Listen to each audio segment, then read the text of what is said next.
Hi guys, my name is Canden. I am going to start making these videos. Uh, it's going to be kind of like a virtual book club. This is Between the Lines, and we're going to kind of like talk to each other. And well, I'm probably going to mainly do the talking because I'm doing the videos, but y'all can comment. I want this to be like a group sort of thing, and I want us to really kind of talk about these books because they are like reading is crazy. Like reading is like, whoa. Like if you knew how much knowledge you can get from reading, like you probably do it a lot more often. You know what I'm saying? Anywho, so welcome once again to Between the Lines. Today we're going to be talking about a book I just recently picked up. You may have heard of it. It's everywhere. It's probably on tons of bestseller lists, and it's by a major celebrity, like who's like totally cool and amazing and like a man of God, you know. It's called The Lady, Her Lover, and Her Lord by T.D. Jakes. Here it is. Here's the cover. Sorry that it's backwards, but at least you know what it looks like. By the one and only T.D. Jakes. It's an old book. It looks like it was copywritten sometime. Okay, 1979. Yeah, TD, you're a little old, buddy. So, anyways, that's neither here nor there. This book is amazing, based on the first chapter, which is the only one that I've read so far. So today we're going to talk about the first half of chapter 1. This book was so timely for me because I'm single. I'm a woman. I consider myself to be, you know, a confident woman. But right now, at this time in my life, I am dealing with societal pressures. I mean, I'm 28 years old, and people are like, "Oh, you don't have a man. You're not married," and like I'm old, like I'm 50. You know what I'm saying? Or, and then me myself, I'm like, okay, it would be nice to have like someone to be like, hey boo, you know what I'm saying? So this was so timely because that's what I've been struggling with lately, even in my relationships, my dating, talking to people, relationships, whatever. So I'll share a little bit about me as we go through the book. But you got to get this, guys. You got to get this book. Like, you got to read this with me. It is so good. At least chapter 1 is.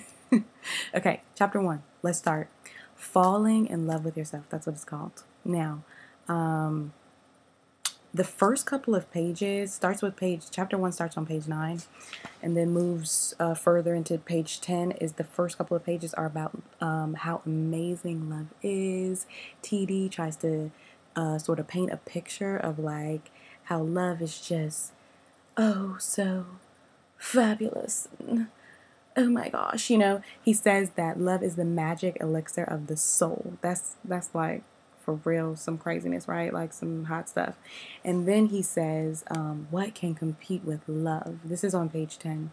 He says, what can compete with love? It has kept the sick man alive and made the well man feel sick. It is love that gives us courage, and yet love that makes us afraid. It weakens the mighty and strengthens the feeble. It is the most intoxicating feeling that any of us will ever have the privilege of experiencing. That's hot, right? I like how TD just puts that. He like a poet or something.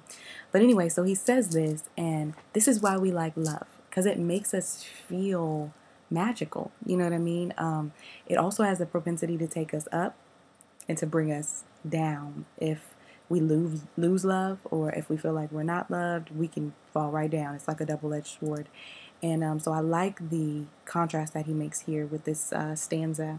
And then he goes into, because humans have such a propensity towards love, how do we know whether we love or whether we love the other person? So like, how do we tell love from love?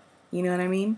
So this is important because recently I found myself really digging this guy or whatever, and had to ask myself, was it because he's just freaking amazing, Or is it because I am romantically inclined? Like, I like romance. I like for you to tell me I'm pretty, for you to call me, for you to text me, for you to dote over me, for you to pretend like I'm the most fantastic, amazing, wonderful woman on earth. One, because I am, and then two, because that just makes anybody feel good, right? You know, you like when people are attentive to you. It does something to you. It elevates you to a certain extent. But sometimes that elevation is a false elevation if you are not whole within yourself. And I think this is what Pastor T.D. in this book is getting to. So then he goes on. So first point, we have to figure out whether we are in love with love or if we are in love with the actual person. Now, I'm not mad if you're in love with the actual person. If they are the cats meow and the dogs bow wow, as my old youth pastor used to say, go for it. Get it. Do you, boo. I'm not mad. But if you were in love with love, you're in a dangerous place, because as soon as someone says something that doesn't fit your schema of what this magical thing is, you're like completely devastated, and that's a mess. We don't want to be a mess. So we have to figure out that. And then two, he talks about two different types of women in this book. We're on page 11. He talks about two different types of women. He says the first one is a woman who doesn't love herself. And then he says the second one is the woman who is narcissistic. And he talks about balance and how to find a good balance between, let me quote him so that I don't mess something up. He says the real challenge that we have is to find a place of balance between martyrdom and narcissism. That's good, right? TD, he's on it. And then he says there must be something between selfishness and self-denial. That's on page 12, the middle of page 12. Now, this is good. The reason why is because sometimes we can be so full of ourselves, and then other times we can be so low in our self-esteem. And the problem is both these women, the narcissist and the woman with low self-esteem, neither one of them, the thing that they have in common is that neither one of them are able to effectively love others.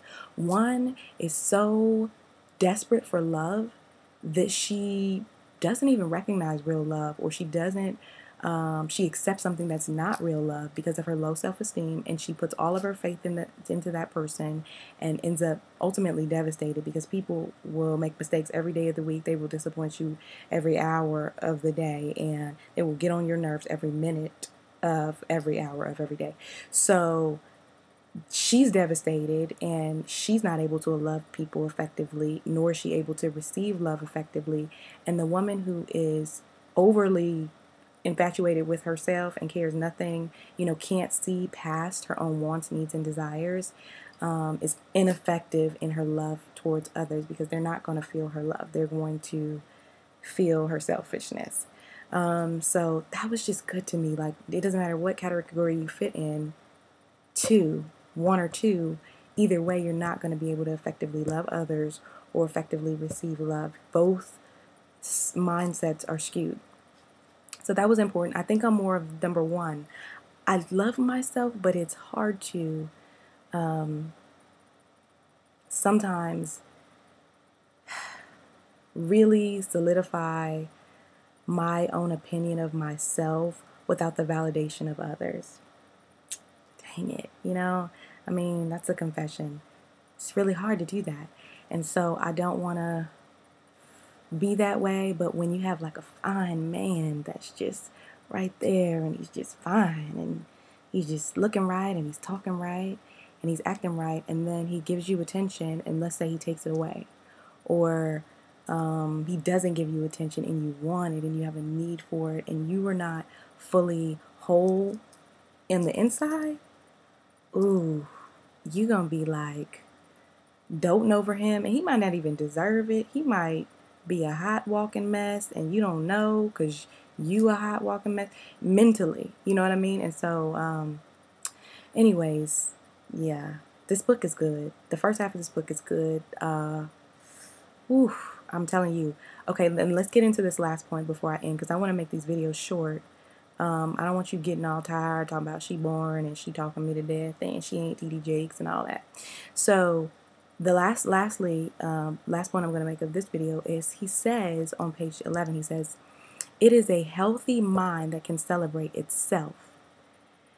Then and only then can we determine whether we are loving others because they are lovable or because we are so famished for love that we will settle for anyone or anything that gives to us what we should give to ourselves. Now, you know that's good, right? You know that's good. You would think that we would know this, but sometimes you need to read it. Sometimes it needs to be fortified in your spirit, and you need to know that sometimes you are in danger of settling. You're in danger of settling for a relationship or for some sort of interaction that is not high enough to add up to your worth. And the reason why is because you haven't healthily, completely loved yourself and healed for yourself before you've connected yourself to someone else. And man, I had to learn this the hard way. I had to learn this the hard way. I'll tell you my testimony in the next video. Remind me to tell you my testimony in the next video. Oh, I'll remind myself. Whatever. So, but anyway, this is important because we need to know whether we are loving others out of a deficiency in ourselves or if are loving others healthily because they're amazing. If they're amazing, it's great. Love them. Because we know that we're amazing and they're amazing. And when two amazing people get together, bam, the earth just comes bowing to you. It's just like, ride or die. We hear what you want.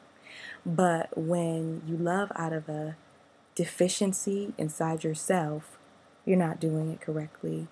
And you're not going to be fulfilled. You don't have the spiritual, emotional, and mental stability to have a healthy relationship. And I think that's what he's trying to say in this chapter, in chapter 1.